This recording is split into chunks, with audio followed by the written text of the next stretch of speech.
Kaibigan, excited ako sa video na to. Di ba, mahilig ba kayo sa kangkong? Kain po kayo ng kain ng kangkong at okra. Pero alam nyo ba, ano mga health benefits ng kangkong? Sino bagay kumain nito? At sino bagay kumain ng okra? May kanya-kanyang benefits. At pag pinaglaban natin, ano ang mas healthy? Magsasabi tayo ng winner mamaya. Okay, so wag lang kain ng kain. Tingnan natin. Ang kangkong, green leafy vegetables, di ba? Ito sa left corner, tingnan natin. Alam nyo naman, pag green leafy, maraming iron yan. Tingnan natin. So, may iron, calcium, dami rin yung fiber, vitamin A, vitamin C. Tingnan natin yung actual number ng 100 grams ng kangkong. Ito po, Ang kangkong may protein din siya, 2.6 grams. Hindi lang karne may protein, Tsaka, pang-diet talaga. Kumain ka ng 100 grams nito, 19 calories lang. Napakababa. May folate siya, B9, para sa mga buntis. Maganda to. Okay? Tingnan nyo, ito magugulat kayo sa kangkong. Binabaliwala nyo yung kangkong, mura lang naman. Vitamin A ng kangkong, sobra taas. 210%. Ibig sabihin, lampas pa sa recommended daily intake nyo. Isang tasa lang ng kangkong. Ang taas. Tingnan mo yung vitamin C niya. Bili pa tayo ng vitamin C tablet, di ba? Oo. Pero ang recommended is 92% makukuha mo na. Parang multivitamin na may vitamin C. 92%. So, isang tasa niyan, almost pwede ka na for the day. Tsaka sa kangkong, tingnan mo yung iron niya. Mataas yung iron niya. 21%. Okay? Sa mga anemic. At bukod dito, marami pa siyang iba. May magnesium pa siya, manganese, phosphorus. May potassium din konti, 6.6%. So, complete. Zero cholesterol. Halos zero fat din. 1% lang. At maraming fiber. Kita nyo? So, malakas siya. Kakain tayo niyan. So, Doc Lisa, pampababa ng cholesterol, yes, may mga pag-aaral na nakababa ng cholesterol. Kasi nga, gulay basically, may mga fiber yan. Yung fiber ang nagwawalis ng mga nakakabawas ng cholesterol yan. May pag-aaral. Sa pag-protection sa heart disease, kasi may vitamin A, vitamin C siya. O may beta-carotene siya. Tapos yung folate din, yung folate pala, nakakababa ng homocysteine, isang chemical na nagko-contribute ng heart attack and stroke. Yan, pinabantayan din namin yan, yung homocysteine yan. Magnesium, maganda rin sa blood pressure. Kasi nga marami siyang sustansya, maganda siya sa puso. Diba? At most neutral siya, hindi siya makakasama. Hindi katulad ng mga karne at ibang issue. So, kangkong, maganda. Anemia, sabi ko sa'yo, di ba? Mataas siya sa iron. Green leafy vegetables sa mga babae, nireregla, may bleeding, o anemic, kahit sa mga bata. Sa mga bata, ito magandang source ng iron.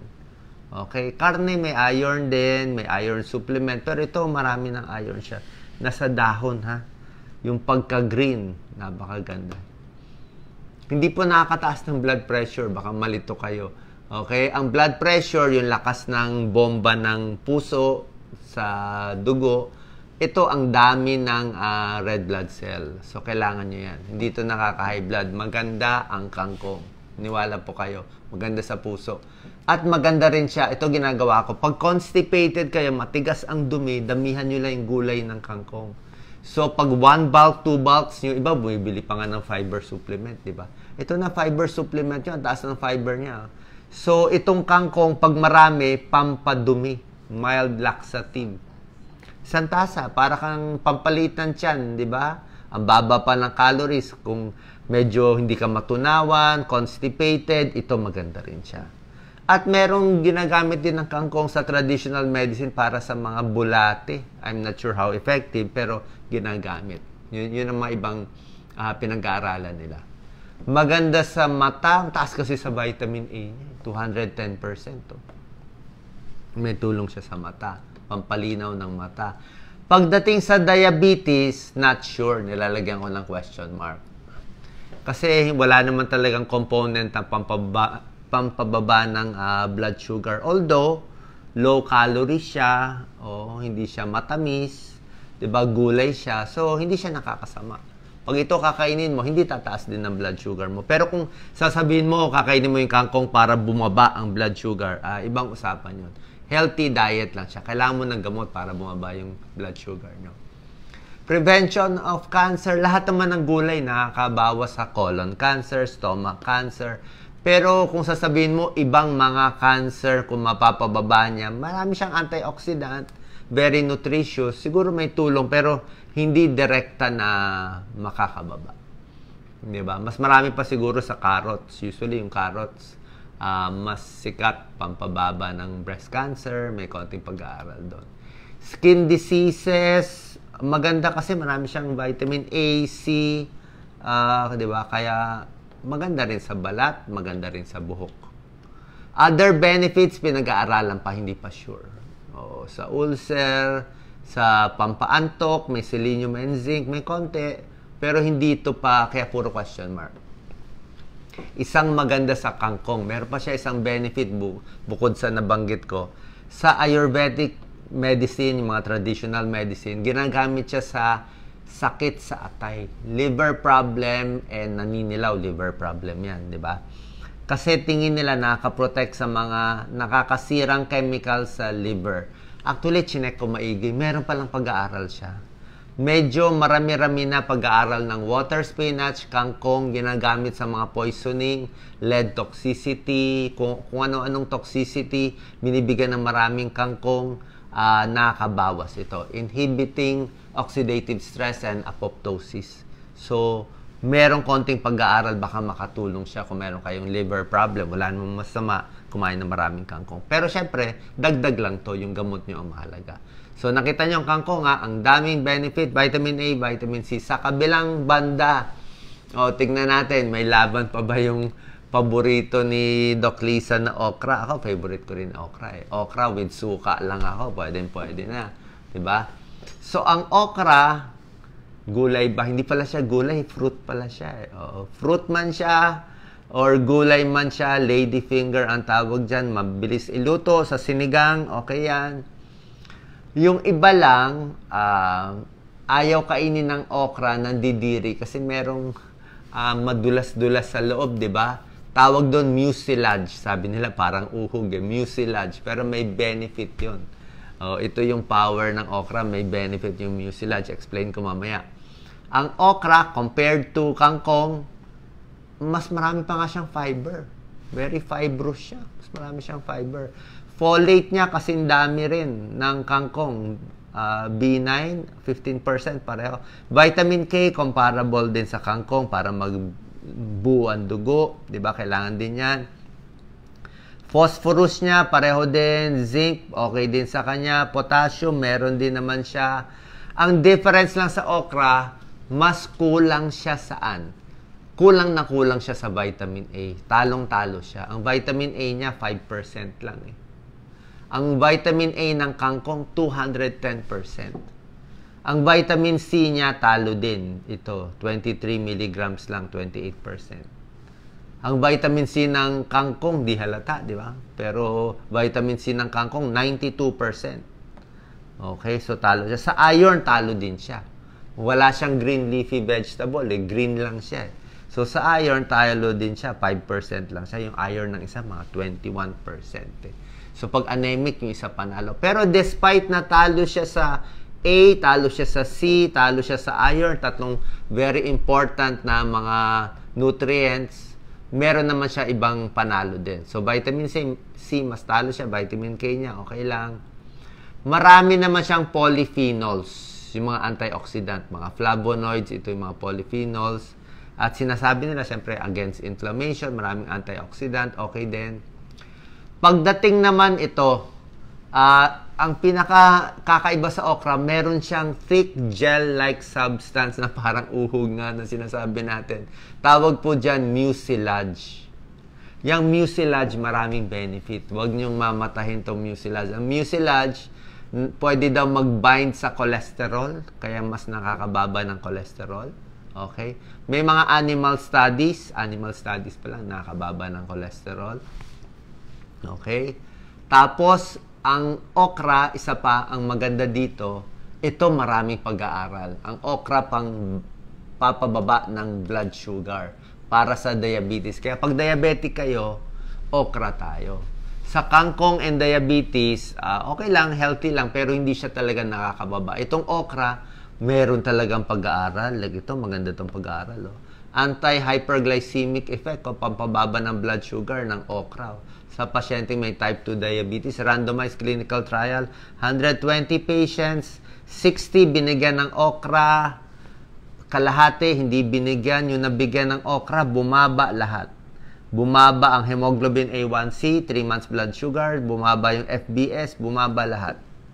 So yan, very significant, P less than 0.05. Pero ang binigay sa kanilang okra, hindi lang prutas. Ano na supplement na ang binigay. So medyo high dose. Pero pag kumain kayo nito, okra, bababa pa rin. Not sure lang gano'ng kababa. So pag diabetic, I think okra pa rin. Pati yung mucilage, yun ang kakainin nyo, yun nasa loob.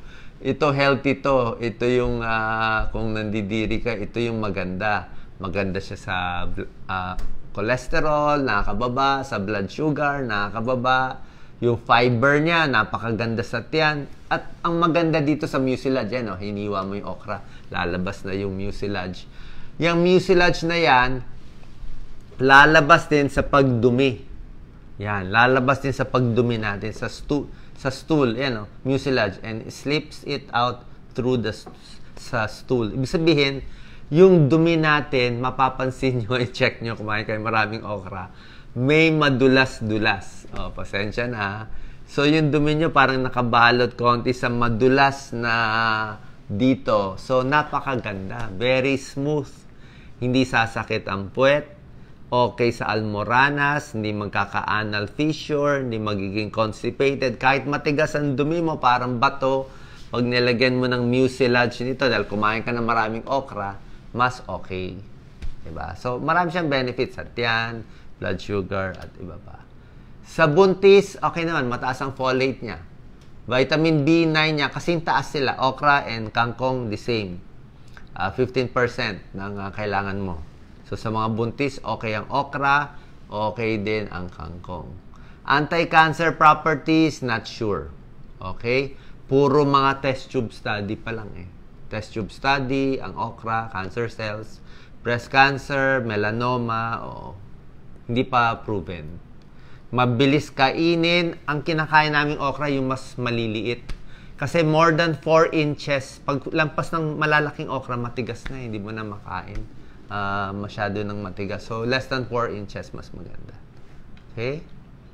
So, ito yung benefit ng okra sa tiyan, diabetes, may folate, may vitamin K, sinabi ko, constipation, prevents colon cancer para hindi tumaba, balances cholesterol, napakaganda. So, ito na.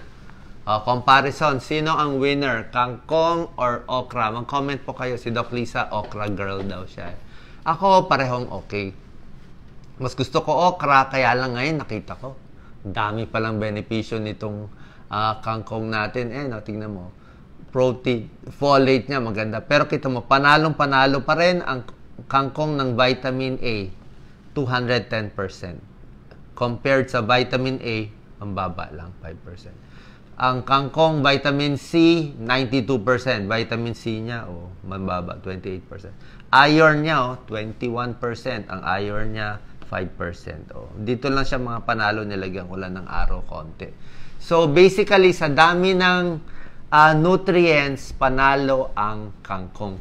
Kung isa lang, kangkong ka. Pero, kung diabetic ka, di ba? Diabetic, tapos medyo mahapdi yung pagdumi mo, may almoranas ka, okay naman tong okra. Kasi may pampababa siya ng blood sugar at may tulong din sa pagdumi natin. Lalo na yung nagagasgas na yung puwet natin, okay ito. Pero pareho naman silang nakakalambot ng dumi. Sana nakatulong. So, anong winner? Siguro a little better yung kangkong para sa akin.